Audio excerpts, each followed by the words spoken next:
9 अगस्त 2024 की सुबह कोलकाता के आरजीकर मेडिकल कॉलेज हॉस्पिटल में एक ऐसी खबर सामने आती है जो पूरे देश को हिलाकर रख देती है।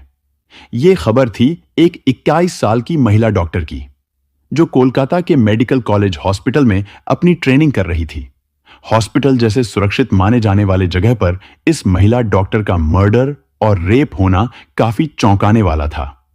इस घटना का खुलासा तब हुआ जब डॉक्टर के डेथ बॉडी का पोस्टमार्टम किया गया। इस रिपोर्ट ने लोगों की रूह तक को हिला दिया, क्योंकि यह मामला सिर्फ एक मर्डर का नहीं था, बल्कि इससे कहीं ज्यादा खौफनाक केस था।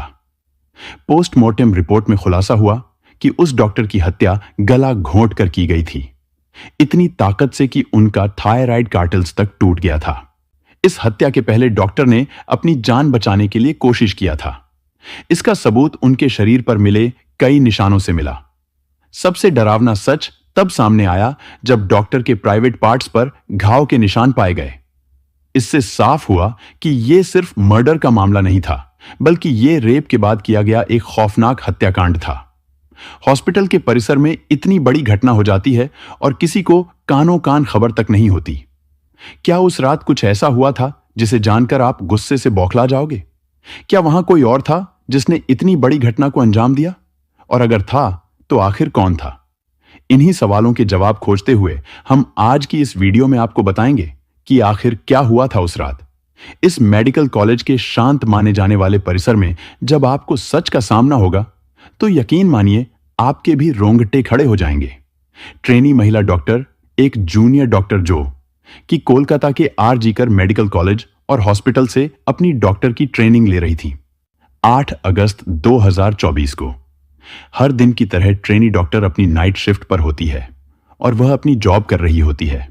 तभी रात के 11 बजे उन्हें अपनी मां का फोन आता है, क्योंकि पेरेंट्स को तो अपने बच्चों की चिंता हमेशा होती है। डॉक्टर की मां उनसे पूछती है कि क्या तुमने खाना खा लिया और तबीयत वगैरह तो ठीक है तुम्हारी? जिसके बाद महिला डॉक्टर कहती है कि उनकी तबीयत एकदम ठीक है और वो बस अभी कुछ पेशेंट्स को देखने जा रही है, जिसके बाद वो अपने फ्रेंड्स के साथ बैठकर खाना खाएंगे।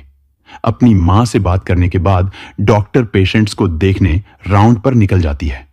सारे पेशेंट्स को देखने में और अपना काम खत्म करने में डॉक्टर को रात के 2 बज जाते हैं, जिसके बाद वो अपने फ्रेंड्स के साथ जाकर हॉस्पिटल कैंटीन में ही बैठ जाती है, जहां मिलकर ये लोग अपना खाना भी खाते हैं और साथ साथ थोड़ी बातें भी करते हैं। खाना खाते खाते और बात करते हुए रात के 3 दिन बज जाते हैं और इस वक्त डॉक्टर थोड़ी थकान सी फील कर रही होती है, तो वो अपनी थकान दूर करने के लिए इस हॉस्पिटल के 4थे फ्लोर में बने सेमिनार हॉल में जाकर रेस्ट करने लगती है। डॉक्टर को रेस्ट करते करते सुबह के 7:30 बज जाते हैं, पर वो तब भी इस सेमिनार हॉल से बाहर नहीं आती, जो कि काफी ज्यादा था, क्योंकि डॉक्टर कभी भी आधे 1 घंटे से ज्यादा का ब्रेक नहीं लेती थी। हॉस्पिटल का एक वर्कर, जो कि सुबह की शिफ्ट स्टार्ट होने से पहले हॉस्पिटल के सारे रूम्स को चेक कर रहा होता है, और वो ऐसे ही सारे रूम्स को चेक करते हुए इस सेमिनार हॉल की तरफ आता है। जैसे ही वो सेमिनार हॉल के बाहर आकर उसका गेट खोलता है, उसकी आंखों के सामने होता है एक भयानक नजारा। यह देखकर वो बहुत जोर से चीख पड़ता है।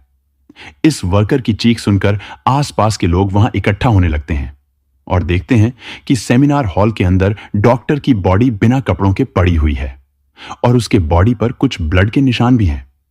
यहां खड़े सब लोगों के लिए यह एक नाइटमेयर से कम नहीं था, स्पेशल दूसरी फीमेल डॉक्टर्स एंड वर्कर्स के लिए, क्योंकि उन्होंने अपनी आंखों के सामने ऐसा नजारा पहली बार देखा था, वो भी हॉस्पिटल प्रेमिसेस के अंदर।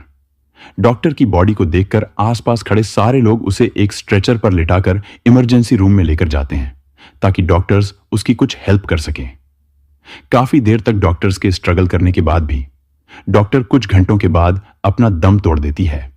हॉस्पिटल में कुछ लोग थे जो कि इस मर्डर एंड रेप केस को एक नॉर्मल केस जैसा दिखाने की कोशिश कर रहे थे, और ऐसा इसलिए कि वो इस हॉस्पिटल का नाम बचा सके।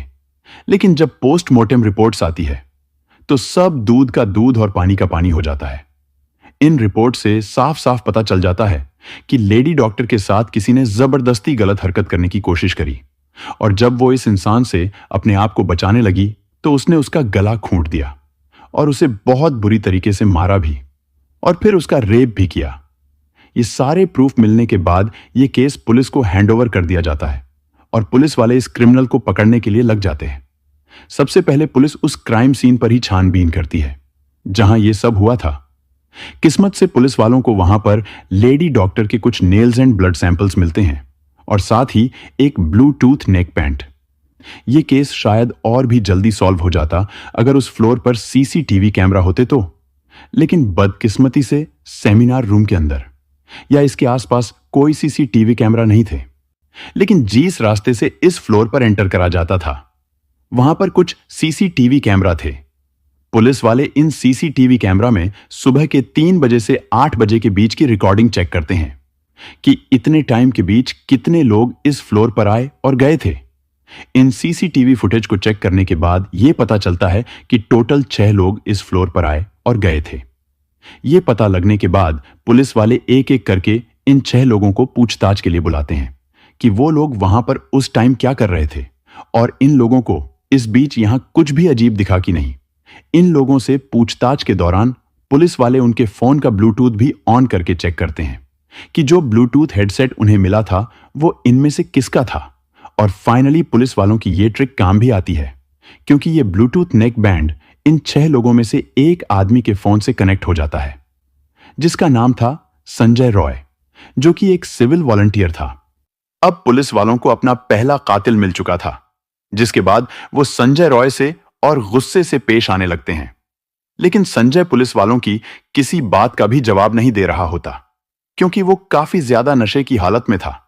इस बीच पुलिस वाले संजय का फोन भी चेक करते हैं जिसमें उन्हें भर भर के पोर्नोग्राफिक कैनन टेंट मिलता है, जिससे उनका शक यकीन में बदल चुका था कि संजय ही लेडी डॉक्टर के मर्डर का मेन कल्प्रीट है। इसके बाद पुलिस वाले संजय रॉय को और ज्यादा डराने लगते हैं और आखिरकार वो डर कर अपना गुनाह कबूल भी कर लेता है कि उसने ही लेडी डॉक्टर को मारा है और उसका रेप किया है। ये पता लगते ही कुछ पुलिस वाले और प्रूफ्स कलेक्ट करने संजय रॉय के घर जाते हैं, जहां पर उन्हें एक शो मिलता है जिसके ऊपर कुछ खून जैसे ही धब्बे थे।